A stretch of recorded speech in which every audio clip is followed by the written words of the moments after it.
Welcome to No Rares Required, episode 24, Izzet Convoke. I want to take a moment and talk really quick about two color archetypes in general and how I think they will play out in March of the Machine. Early on, you can do these 4 and 5 color decks where you aim to get fixing in pack 1, usually in base green, then pick up all of the bombs and removal in pack 2 and 3.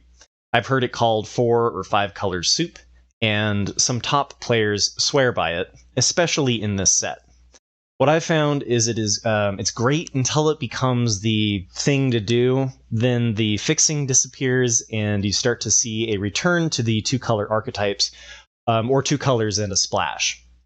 It also takes a bit of practice to get 4 or 5 color to work. How much fixing is too much or too little? And it usually has a below average win rate on 17 lands, which leads me to believe, at least for the uninitiated, it's best to stick to trying to understand the archetypes and build a strategy involving 2 colors. So with that said, let's discuss how I've been approaching Izzet. The set has a lot of bombs. Dimir, which I covered last week, is still the strongest 2-color archetype, and it's because it has the best removal to answer all of the bombs. Izzet, on the other hand, is giving up on the black removal and lends itself more to a tempo-based strategy, where you try to beat your opponent before they find their bombs, instead of an attrition strategy where you try to have an answer for everything your opponent plays. It's a little riskier of a strategy because there are cards like Chrome Host Seedshark, which is a turn 3 card that demands removal, but Izzet can be very explosive, and I've enjoyed steamrolling my opponents, especially if they are stumbling to get their 3+ color mana base to work. My Tier S Mythic level common is Preening Champion. If you are in blue, this is your best common, and it works especially well in Izzet since the theme is Convoke. Convoke allows you to tap creatures for 1 colorless or the color of your creature to cast the Convoke spell. So when you play this on turn 3, if you play a land on turn 4, you can cast a 6-cost Convoke spell, and that's if you didn't play anything on turn 1 or 2. It's a little bit on the bold side to pack 1, pick 1, a common, but I've done it for this card. My Tier 1 common is Afara's Dispersal. This is also a top-performing common for blue, and you are going to want it regardless of what blue archetype you end up playing. For 3 mana, you can return target creature to its owner's hand, and then Surveil 2, and it only costs 1 blue if the target creature is attacking. This is especially nice if you find yourself against another tempo-based strategy and need to bounce one of their attackers, or you can use it to bounce a flyer so you can get in with your Preening Champions, and I'll happily take as many of these as I am offered. Next up at Tier 1 we have Volcanic Spite. Cheap, efficient removal is what aggro needs, and it doesn't get much better than Volcanic Spite. For 2, you get to deal 3 damage to target creature, planeswalker, or battle. Then you can put a card from your hand on the bottom of your library to draw a card. So it also filters, which is great on turns 2 and 3, where stumbling on mana is so detrimental to your tempo. Now for Tier 3, and we have our first signpost for the archetype, Ral's Reinforcements. For 2, you create 2 1/1 blue and red elemental creature tokens. It's amazing for the Convoke strategy, but you don't really want this card in other archetypes. It also goes late, and I think it is a decent signal if you see these on the wheel. Now for this set, we're going to get into the weeds a little bit and introduce a Tier 4. These are cards that I think are a cut above filler, but I think you're better off taking fixing in pack 1. Specifically Bloodfell Caves, the black-red tapland, and Dismal Backwater, the blue-black tapland, and Skittering Surveyor. I've especially been drawn to splashing for black because of Invasion of Amonkhet and Halo Forager at uncommon. Eyes of Gytaxis is my first Tier 4 common. For 3, you create a 3/3 Incubate token and draw a card. It is a delicate balance, though, because you can end up shooting yourself in the foot, tempo-wise, if you include too many of these. Temporal Cleansing is a decent payoff for having plenty of creatures to convoke. For 4, with Convoke, you return target non-land permanent to their library, second from the top, or they can put it on the bottom. It's your opponent's choice.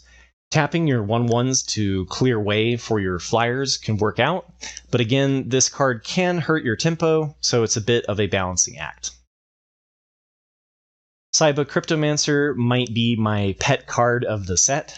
I just got a trophy that was running 4 of them, so that might also be clouding my judgment. But Operation Invincible Preening Champion has been a nice strategy at common for blue. They also go very late and make good filler. Meeting of the Minds, I also put at tier 4. For 4 with Convoke, you can draw 2 cards. I've liked it slightly more in Azorius, where you have more creatures with Vigilance, so you can attack and still have creatures untapped. But if you end up with several RAL's Reinforcements and Preening Champions, it's not uncommon to get this off for some cheap draw at the end of your opponent's turn. Marauding Dreadship I've enjoyed as well. My favorite archetype for it is Boros, since it's nice to be able to crew with the creature that gave backup to another target, and you can apply really great pressure. But in Izzet, turn 2 RAL's Reinforcements into turn 3 Marauding Dreadship can at least trade if they played a blocker on turn 2, and then it also helps you go wide by leaving behind a 2/2 Incubate token. It also pairs incredibly with Tetsuko at uncommon. Last but not least, Mirren Banesplitter. Although the equipment cost of 3 is appalling, being able to flash this in plays a lot like a shock, as long as you are playing around your opponent's hand. It's not great, but of all of the archetypes, Izzet has the most go-wide strategy, and it pairs nicely with Tetsuko as well. You can also pick these up very easily on the wheel, but I don't think you want to run multiples. Now for the uncommons. No mythic level uncommons in Izzet, but at tier 1 we have Captive Weird. Being able to flip this without pinging yourself for 2 damage brings it slightly above tier 2, where it lives in every other blue archetype. The 3 toughness means your opponent can't kill it in response with Final Flourish if you do decide to flip this on turn 3, but usually I flip it when I've run out of other options, and it helps dig for later plays by turning into Compleated Conjurer, a 3/3 that exiles the top card of your library, and until the end of your next turn, you can play that card. Bit of a judgment call when you should flip this guy, but it's always a nice option to have. Now for tier 2. Artistic Refusal has been amazing in every blue archetype, and with so many 1/1s that usually have to sit back until the time is right, this gives you something to use them for. 4 double pip blue with Convoke to counter target spell and draw 2 cards, then discard a card. As you may have experienced, there are a ton of bombs in this set, and although I'm not aiming for an attrition strategy, you still need to have answers for your opponent's biggest threats. And I've found a minimum of 5 to be as low as I want to go, even with the most aggressive tempo-based strategies, and Artistic Refusal is worth picking up. Next up at tier 2, we have Skyclave Aerialist. A 2/1 flyer for 2 is great. The 1 toughness also has the added benefit of pairing well with Tetsuko. Then later in the game, you can pay 4 and a Phyrexian green to transform it into Skyclave Invader. Not great for the cost, but when you are top decking against your opponent or really need something to stop your opponent's 2/2 flyers, it's nice to have. Now for tier 3, and we have Tetsuko Umezawa Fugitive.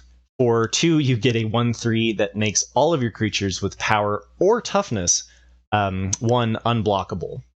With how many cards I've mentioned that pair with this guy, you'd think I'd put it higher than tier 3, but there's one big disadvantage. If they blow this guy up with removal, then all of those creatures suddenly become very blockable. It's especially nice if you have a counterspell like Artistic Refusal or Hexproof from Saiba Cryptomancer to hold it up to protect it.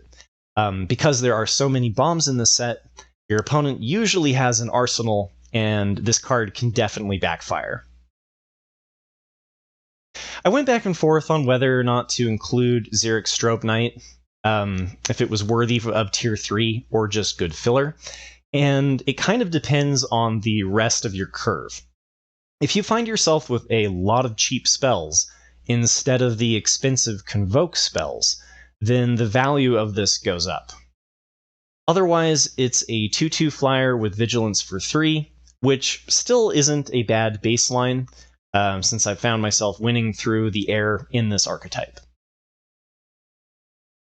Invasion of Mercadia, I put at tier 3. For 2, you get to discard a card, then draw 2 cards.